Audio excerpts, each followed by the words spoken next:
Houthi विद्रोहियों के एक कार्गो जहाज को कब्जे में लेने से इजरायल के प्रधानमंत्री आग बबूला हो चुके हैं। उन्होंने इसे ईरान की तरफ से इंटरनेशनल जहाज पर हमला बताया।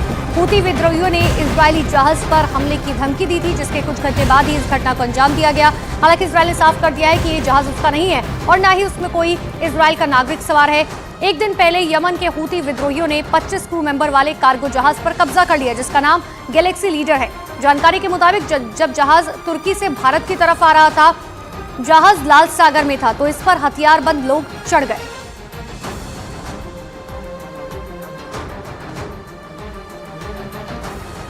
तो जिस तरीके से कार्गो जहाज को कब्जे में लिया गया है, उसके बाद से अब लगातार नेतन्याहू जो है वो आग बबूला है।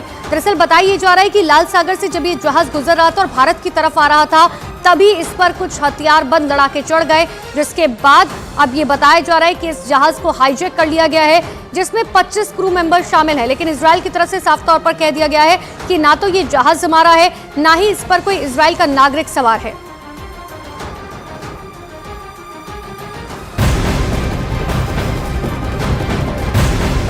एक और बड़ी खबर आपको बता दें, ईरान के सर्वोच्च नेता अयातुल्ला अली खामनेई ने मुस्लिम देशों से इजरायल के साथ राजनीतिक संबंध तोड़ने की अपील की है। वहां की न्यूज एजेंसी की रिपोर्ट के मुताबिक अयातुल्ला अली खामेनेई ने कुछ वक्त के लिए मुस्लिम देशों से इजरायल के साथ राजनीतिक संबंध को तोड़ने की अपील की है। पिछले हफ्ते मुस्लिम देशों के गठबंधन OIC की बैठक में इजरायल पर प्रतिबंध लगाने पर सहमति नहीं बन पाई थी, जिसके बाद अब ईरान के सर्वोच्च नेता ने इजरायल से कम राजनीतिक संबंध तोड़ने की बात कही। इधर गाजा पट्टी में चल रहे ग्राउंड ऑपरेशन में IDF को बड़ी कामयाबी मिली। गाजा में हमास के सुरंगों को पूरी तरह से खत्म करने की कोशिश में जुटी IDF ने इस बात का दावा किया कि अब तक हमास के 35 सुरंगों को तबाह कर दिया गया। इस काम में IDF, पैराट्रूपर ब्रिगेड की लड़ाकू टीम, इंजीनियरिंग और एयरफोर्स मिलकर काम कर रही है। IDF ने दावा किया कि गाजा के शेख एजालिन और रिमल इलाके में हमास के आतंकियों के साथ उनका टकराव हो रहा है। इस दौरान IDF हमास के बुनियादी ढांचों और संपत्तियों का पता लगाकर उन्हें तबाह करते हुए आगे बढ़ रही है।